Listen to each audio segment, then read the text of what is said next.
Hello everybody, this is Spirelli and welcome back to Disco Elysium. We have a lot to do, but first I want to level something.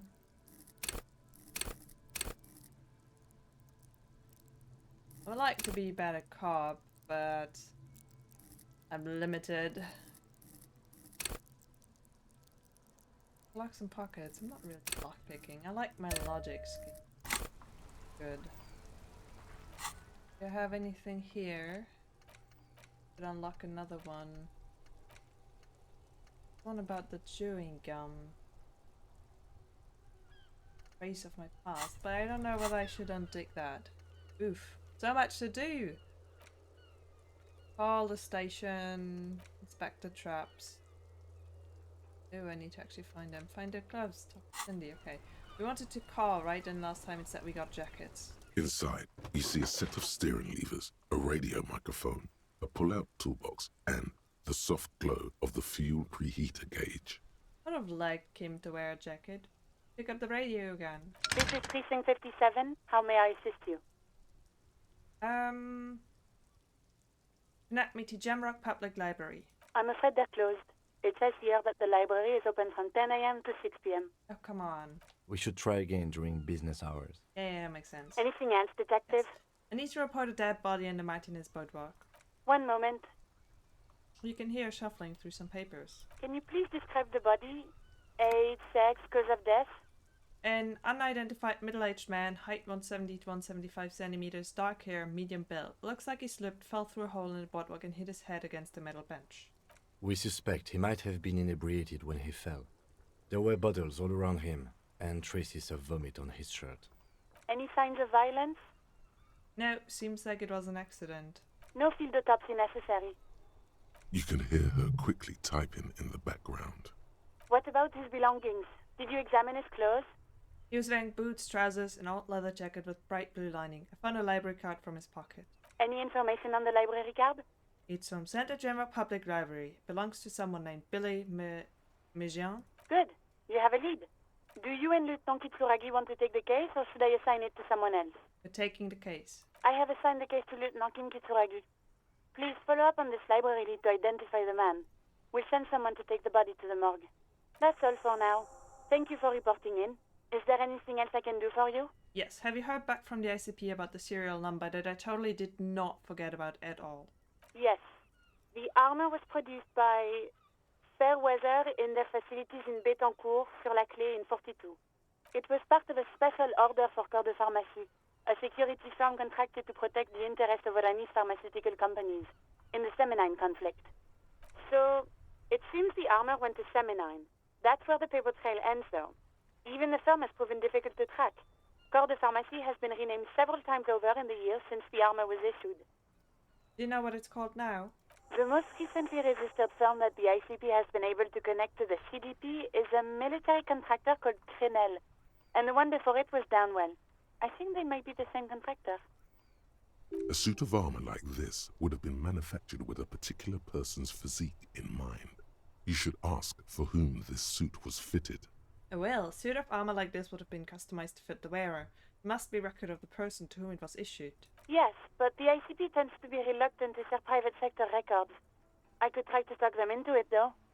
This is a fun challenge for her, an opportunity to contribute beyond doing her job by rote. She'll gladly put in the extra effort for Team RCM. Yeah, thank you, officer. I really appreciate your efforts in this. Glad to help. Call back tomorrow. Hopefully I'll have more for you then. Okay. This is Firewalker. Reconnect me to 31st. Right. Please hold. 10-4, come in. Fireworker, over. I'm happy to report that I found my batch jewels. 10-4, sir, glad to hear that. I'll write down that there is no need to issue a new one to you then. Over. Okay, that's all for it. 10-10. Roger that, 10-10, over and out. Was there anything else I should do?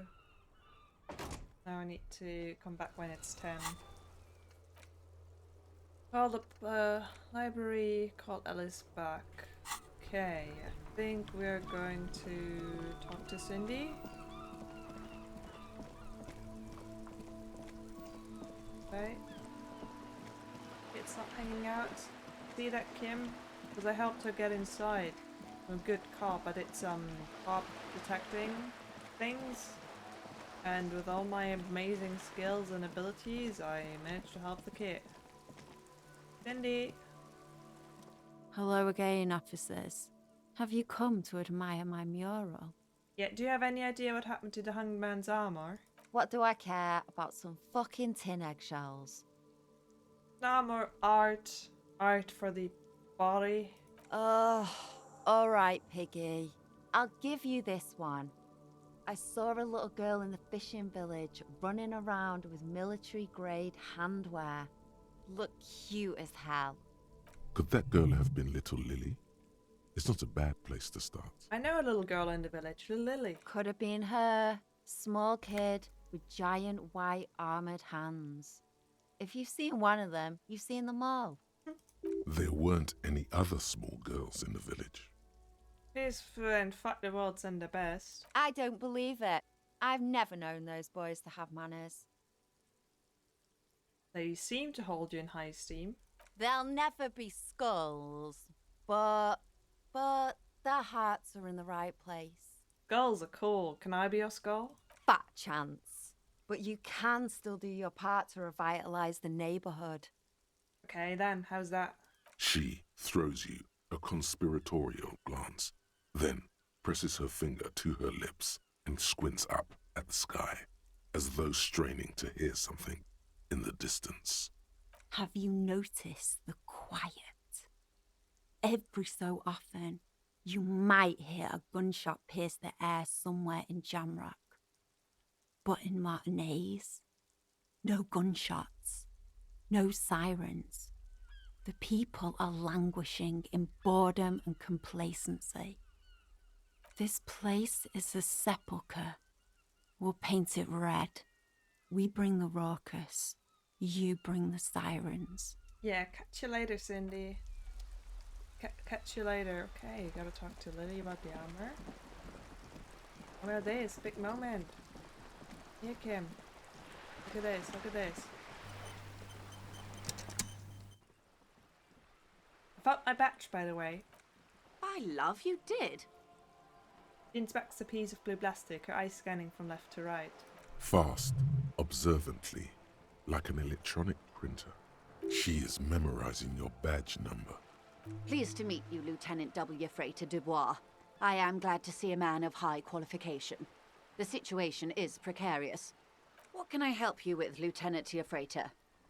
How about you share your information on the lynching, now that you've seen his badge?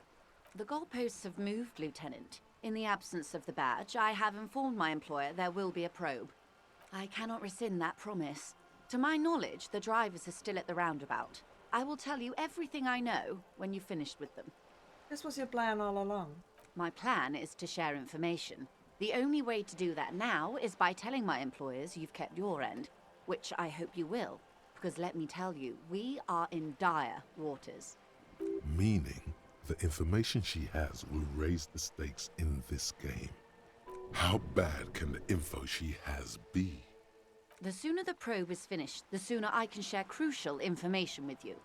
Now, is there anything I can do for you in the meanwhile? Tea, perhaps? Yeah, not happy. Do you know something about the tattoos? That's the man who was killed. I'm afraid this is a discussion for once we've cleared the lynching question. Do you know something about the tattoos? Better not tie the forestay to the backstay on this. I hope there is something else I can help you with. No. That's a bullshit right there, Kim. Bullshit right there. Okay. So still need to do that. Lynching, not the lynching. The lynching is our job. I still need to talk to all the people in the roundabout, which I don't know who I haven't talked to. I haven't talked to enough. Oh, Kim, I think I got this board game that maybe we can play. The suzerainty box is heavy and slightly awkward in your hands. You give it a light shake and feel the pieces shift around inside. Hey, Kim, wanna play? The lieutenant looks over the rulebook before he sees something that makes his eyes go wide. Holy shit! The average playing time for this game is 1 to 6 hours. I'm not sure we can afford to set aside that kind of time for a game. I mean, come on. That's fine, I'll read more of this book. The edges of the pages are worn. You open the book to a random page. Man, his heard this arm. before. Good God, this is some retro. You flip to the copyright page. This book was written. Berserker Okay. rage burns in his azure-hued eyes as he brings glory and Sorry for honor to flipping, his you've done long-lost this before. Heimdalla tribe. From the village of Heimdall, the ivory giant roars like an ice bear, and the winds of Gatla howl out his name. Give me more. Man from Heimdall rides on a gilded griffin, his golden mane billowing in the breeze. Both Zweihanders sheathed on his back. He is off to war. Will he conquer his enemies? Will he conquer himself?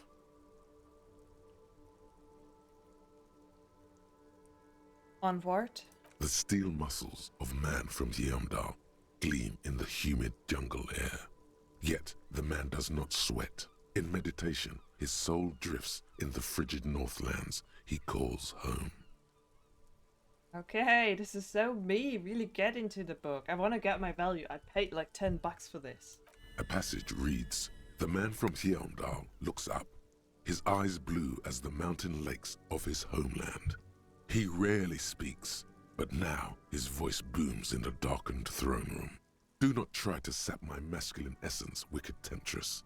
Son of Heimdall will never succumb to your seductive wiles.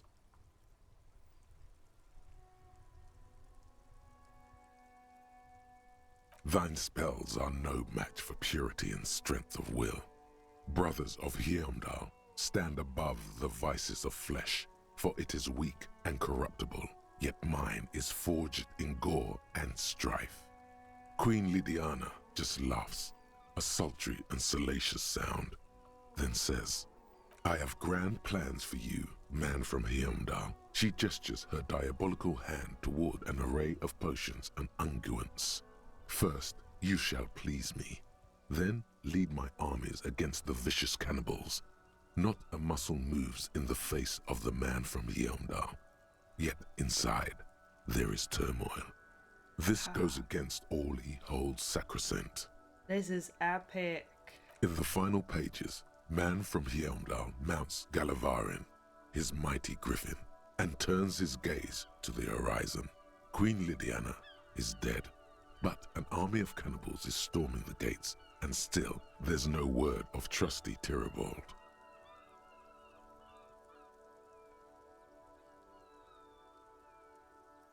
To find out what happens next, you'll have to pick up Man from Heimdall and the Three-Eyed Skull, available in fine bookstores everywhere. Spring 39. Okay. I think I got all of that book that I could get, which is a thought, actually. Oh. Motorway South.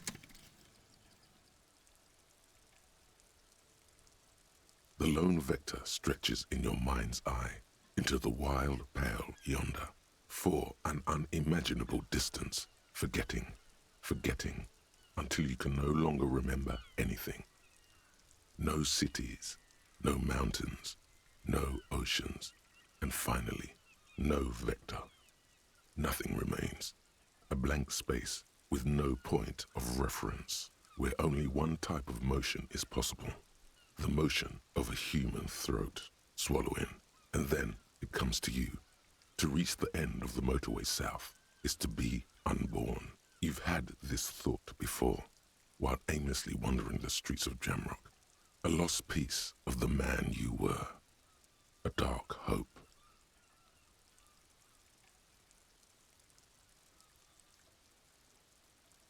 Yeah. Oof. A lot. Lost people. I don't know how happy I'm about that, but I wanna be the Heimdall thing. Where is it? Some kind of superstar. My home.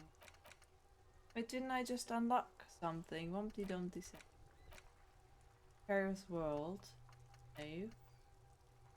Bringing of the law. The law jaw. Hey. Where's... I read the book. I thought I got it. Whatever. Sorry, Kim, for standing there and doing a lot of reading. Inside, you see a set of steering levers, a radio microphone. This is Precinct 57. How may I assist you? Connect me to the Jamrock Public Library. Hold on, officer. Oh. Yeah. Some more of that, please. I've got Central Jamrock Public Library on the line, and I've already introduced you to their librarian. Connecting the call in 2, 1. Yes, this is Central Jamrock Public Library here. How can I help you, officer? I'm looking for any information that you can provide on Billy Majan, a reader. Billy Majan, you said. Give me a moment, I'll have to check our database. Oh, yeah. Wonderful. Yes, hello, are you still there? I found Billy Majan's home address, is that alright? No phone number, unfortunately. They're too poor to have a phone line. Yep, home address is fine. Here we go, sir. Rue de Saint-Ghislain, 33B, apartment number 20. It's in Martinez, I believe. Cape Side Apartments, it says. That's Big all. apartment building. That's where the smoker on the balcony lives, isn't it? Do you have any other information on Billy Majan? It says here that they returned their last book just a few days ago, but I wasn't at work that day. Do you know someone who was? Marie? Marie? Do you remember a reader named Billy Majan? They returned a Tybalt book the other day.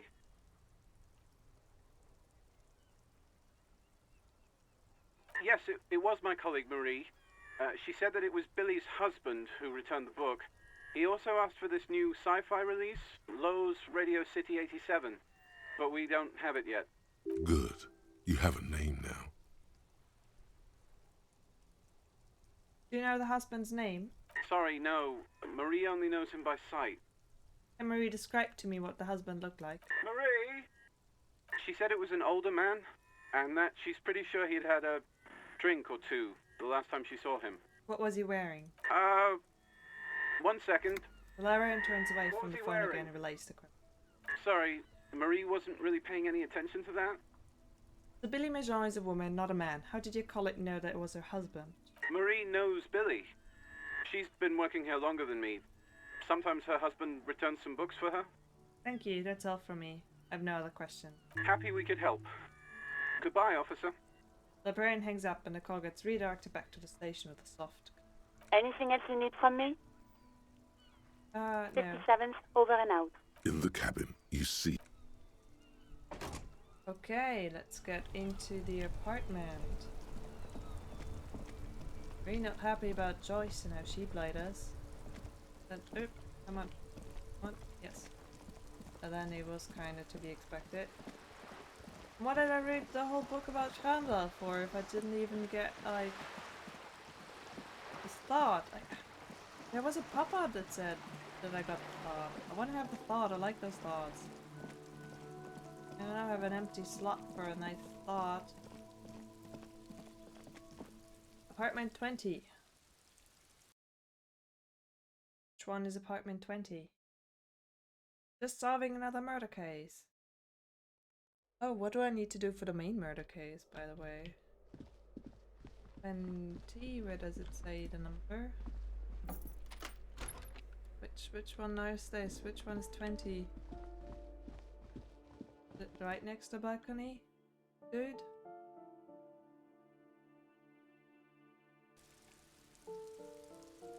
Come on. Got important policing business here. This 20? A weathered brown door. Yeah. The number reads 20. Something smells good. Soup à l'oignon. The lieutenant motions to you to go ahead and knock. Hold on, Kim. We should discuss this before we move on. What should we expect? You're right. Let's talk this through. He looks at the apartment door and lowers his voice a bit.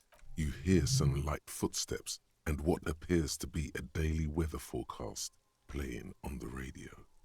We have our first preliminary identification.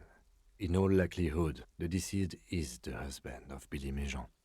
We need to confirm this, as well as deliver the death notification to Billy herself. Now, delivering a death notification is never an easy task.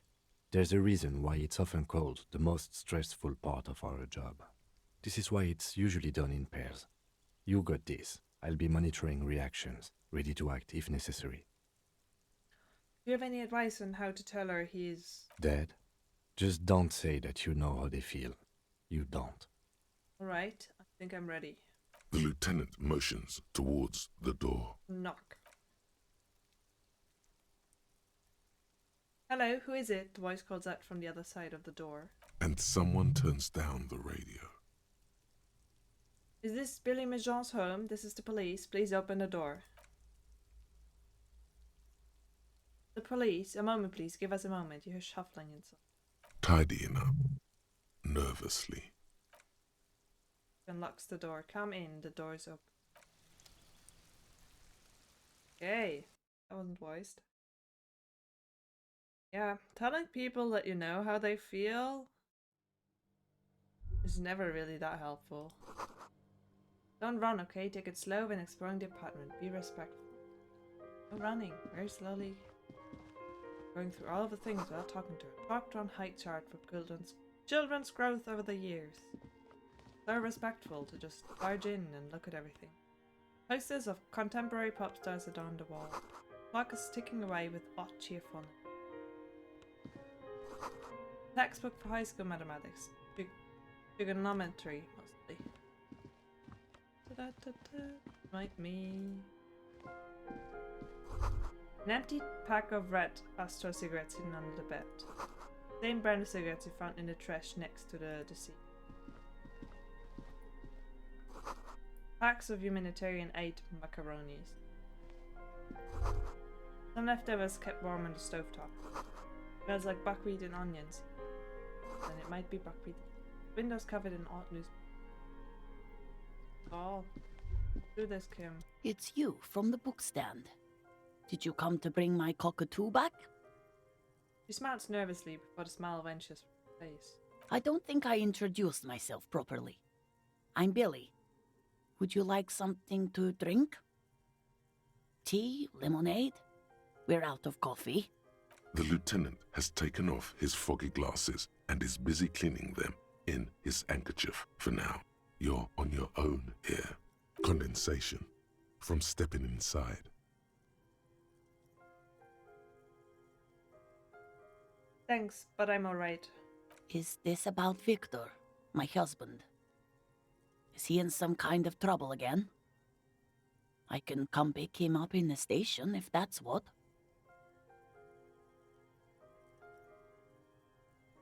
No, this is something much worse. Is he in a hospital? How bad is it? How about some small talk before you break the news? You live here with Victor, your husband, right? It's me, Victor, and the kids here. We have 2 daughters, Jenny and Jolie. How old are your daughters? Jolie is 16 and Jenny is turning 18 next month. And where's everybody? I don't see anyone home. The girls are staying at their friend's place tonight. And Victor is out.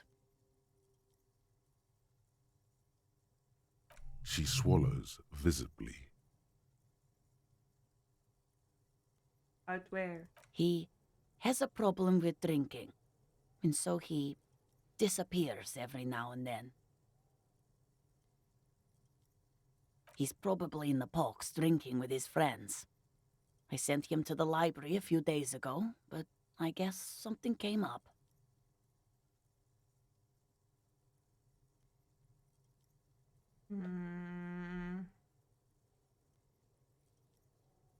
There's something else I have to tell you. She folds her hands across her chest.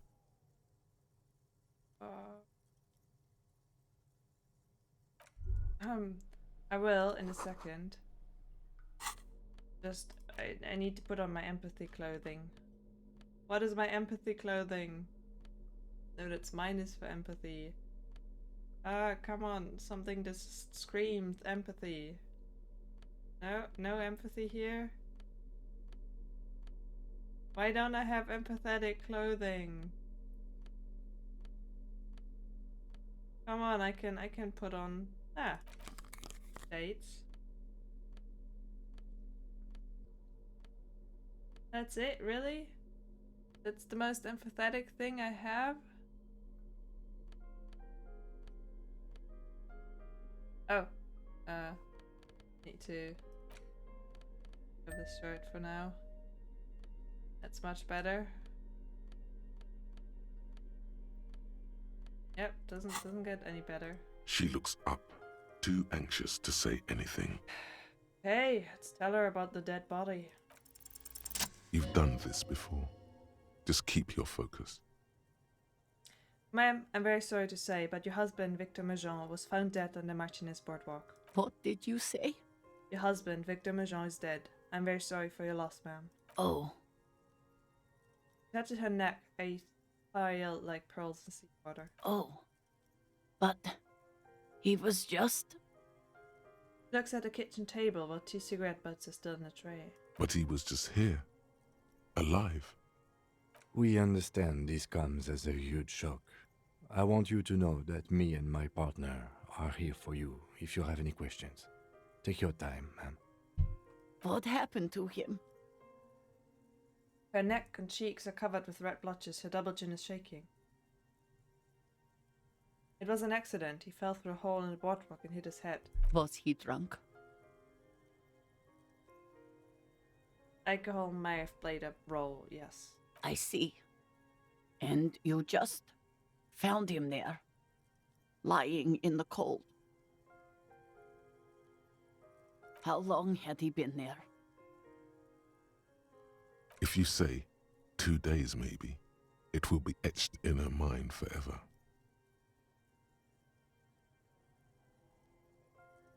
It's hard to say at this point. She blinks, eyes welling up with tears, as her hand starts searching for something from the pockets of her dress. The handkerchief. Here, take this. Give her the lieutenant's handkerchief. Yes, thank you. She smiles a small, terrified smile and wipes away her tears. She looks disoriented. Is there anyone we could call for you? A friend, a family member, someone who could be here for you? No, no. I just need to tell my girls. Unreal. God, should I call them? Should I tell them to come home? No. A day. No, take a day to recover. You'll be better prepared when they come home tomorrow. Good. That's probably the right thing. Thank you. She nods, but with a wretched expression. Just tell me, what do I need to do next? Where is he? Can I see him?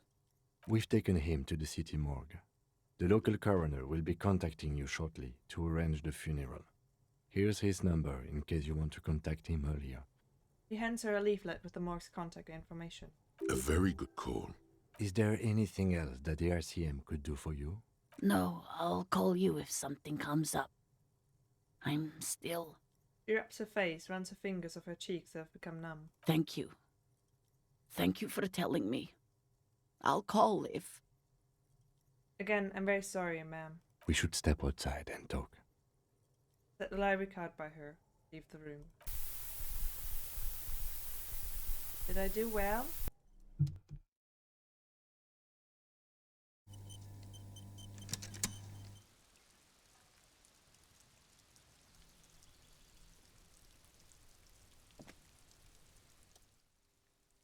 You did well.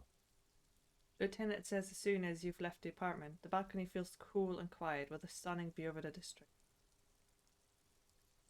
What now? I'll call the station when we're finished with the day and let them know the name of the deceased. What about Billy and her kids? They'll manage. That's it? That's it. We should get back to our case now that our duty here is done. Right, this is close then. Let's go. Hey. That was a quick side quest. I guess. Back to the case. What do I do in order to continue with the case? Do I just talk to the party boys some more? I don't have the grin on my face anymore. I don't know whether it changes.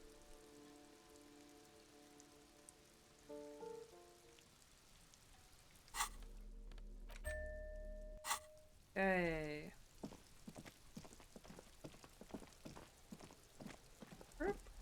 I can just...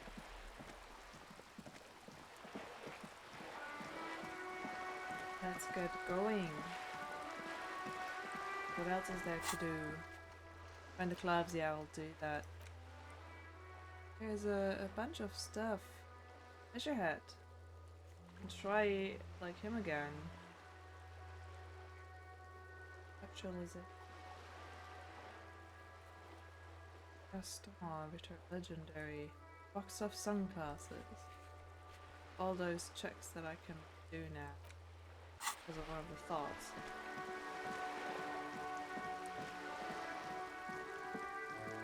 What's this? There's something down there. Must smell potato cell and spring nuts from there. How do I get to that?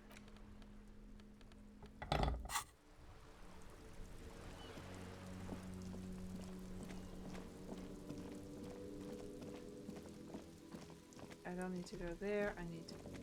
How do I get to the basement? Oh wait, that's just the basement from the whole building, right? I can get to there. Sorry for the extra loading screens, cause I'm just gonna turn around now. Oh, the people are back. Oh, I need to talk to them as well. Didn't check all the traps, but you know.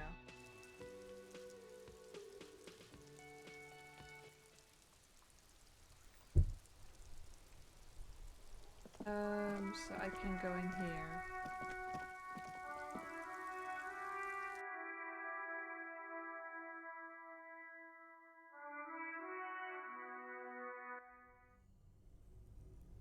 Okay, so now how do I get to the part that I need? Light.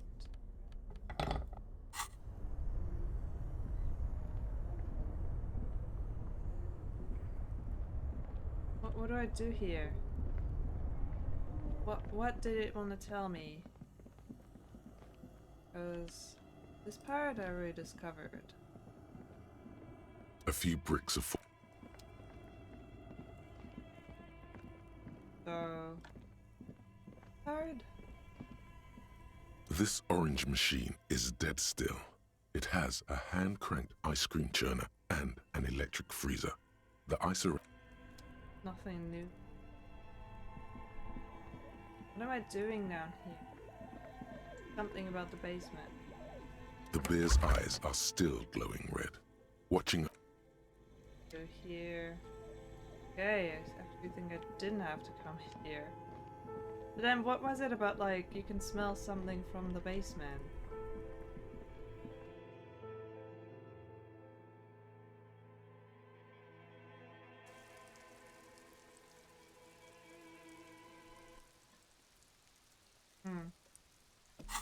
Anyway, go back to... oops, no. All the things I want to do in here. Run!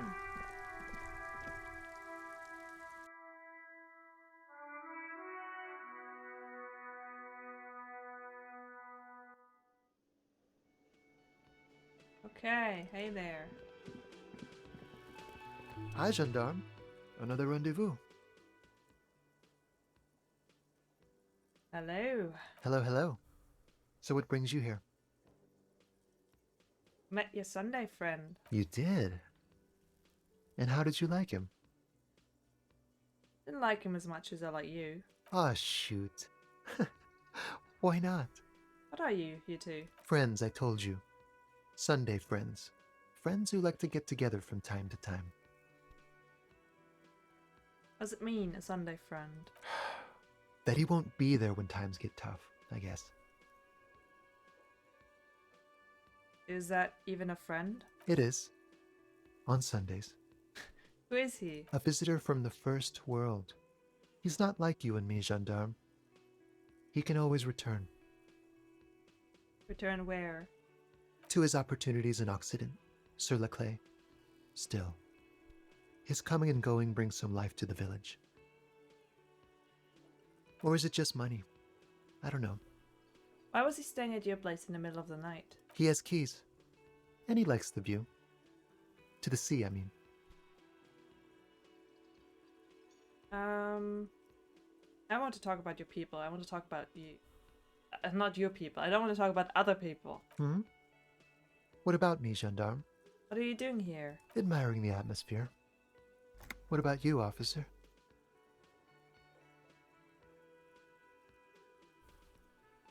I'm here to kick some ass and solve the case I'm working on. Well, here's to you.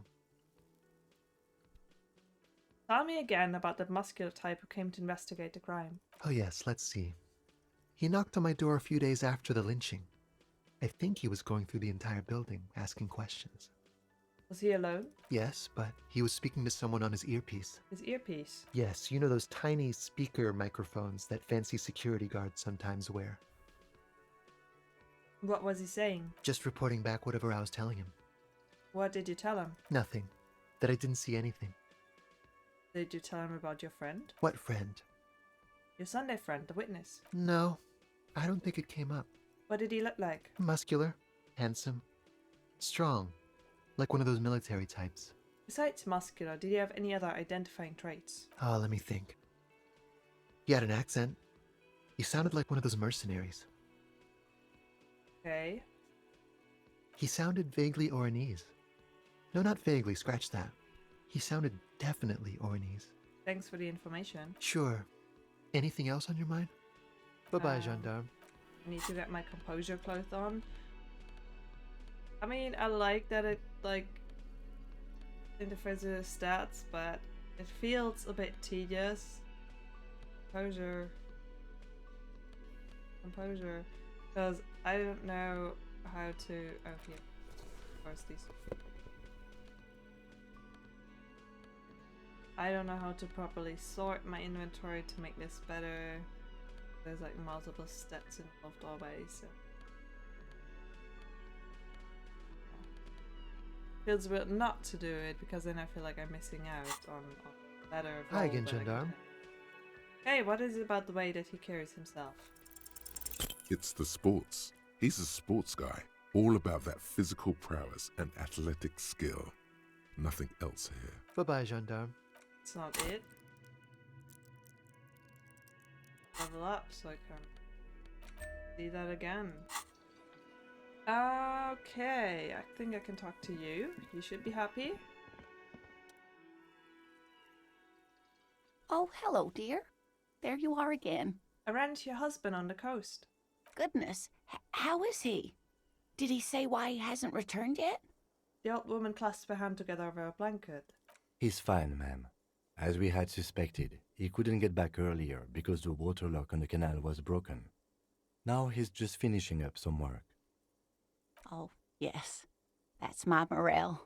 He's bound to catch a cold staying out there for so long. He's only coming back once I had checked all the traps. But I am so relieved to hear that he's okay. Thank you for putting an old woman's heart at ease, if even a little. Now maybe she'll open up about those fascinating cryptids. Take her mind off all this. Yeah. Tell me about those fascinating cryptids.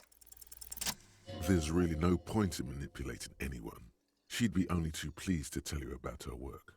Go on and ask. Helena, I'd like to hear about some of these cryptids you've studied. Could you just tell me a couple of them? Oh, I'd be delighted. Truth be told, I could really use the company too. One cryptid, not a couple. One. This won't turn into some kind of cryptid extravaganza. Cryptid extravaganza? I like the sound of that. And I don't.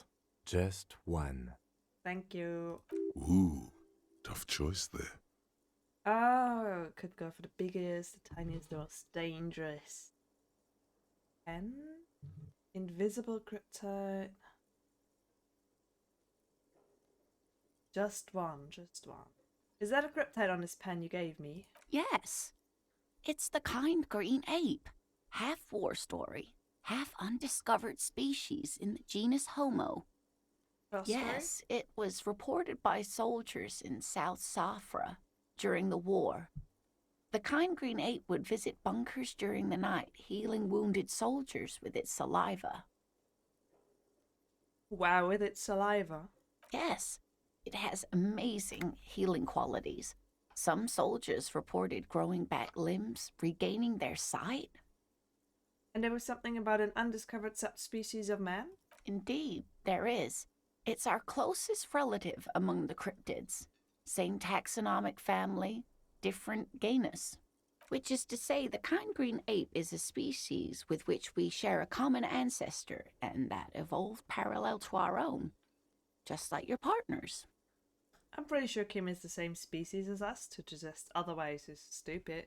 The lieutenant looks at you, pleasantly surprised. Oh, no, I didn't mean to imply that Saelites are inferior to us in many ways. You are superior. For example, your earwax doesn't have a foul odor like ours does. A tremendous evolutionary advantage, I'm sure. But perhaps we've had enough speculative biology for today. Okay, this has been education. It's something we need to discuss something else. Of course, dear. You never told me you've seen the phasmid. Oh, you don't want to hear about some old woman's ramblings. I really want to know. Reflexively, the lieutenant readies his familiar notebook. Well, it was summer. I was building a racing track out of sand on the beach near a tall stand of reeds. Quite a tall one. Many times my height, I remember. When, all of a sudden... What happened? I looked up, and one of the reeds moved. Not like a plant, but like a living thing. It stood up and looked at me. Its body unfolded like some antique toy. I'd never seen anything like it. The reeds turned into a creature. She had no fear, just surprise. I didn't know this can happen, so I reached my arm and touched the thing. It felt just like a stalk of reed, but it moved, swaying, towering above me. After a while, 20 seconds, a minute maybe, it left, went into the reeds. Do you follow it? I tried, but I was only a child. There was mud and high water. I couldn't see it anymore. I was just standing there knee-deep in mud, looking around me. Then what? I ran back home to my grandmother and asked her if reeds could walk, and told her they were looking at me. Of course, she just laughed at me, but I knew what I'd seen. For years, it was a story I told at parties when I wanted to impress boys. That sort of thing. Of course, most people just took it as a strange, amusing anecdote. So did I, honestly. But then I met Morel. We were on our first date when I told him my story. You should have seen his face. He said my descriptions matched the phasmid down to a T. Its white marble limbs, the way it moved. The limbs are white. Not all of them, as far as I remember. But some of them, on the inside like stalks of marble, if that makes sense. How big was it? It's hard to say how big things are when you're quite small yourself. To me, it seemed to be taller than I was then, but that's probably not the case. What if it is the case? Maybe you imagine it, Lena? Of course. I've thought about it. But Morel says my report matches with the others. And I'm sure I hadn't heard of the phasmid as a child. Nor had my mother or my grandmother. So how did I know what to imagine? It was only when I started telling my story as a teenager that boys would tell me, "Lena, you trying to tell us you saw the Insulindian phasmid out there in those reeds? Get out of here." They just give me a cider and ruffle my hair and tell me to stop dreaming. But I saw it. Kim, what do you think of this? I thought it was a wonderful story, ma'am. He closes his notes and gives her a simple smile. But I don't believe it. A child left unattended on a warm day. Children make up stories and then end up believing them. You were on a date? Our first. Yes. The sigh is tender. The sigh is tender, yes, but tempered by something else. A thought she can't express. Interesting. You for sharing this with me. You're welcome, sweetie. I do appreciate the chance to relive it whenever I get one. It was just such an impossibly sunshiny day. So warm. That's all for now, ma'am. Okay, and it's all for us as well. And talk to the hardy guys. Haven't gotten a step closer to our main job here, but I'm doing other things, other important things. So don't you judge. Thanks for joining along, and I'll see you soon for more.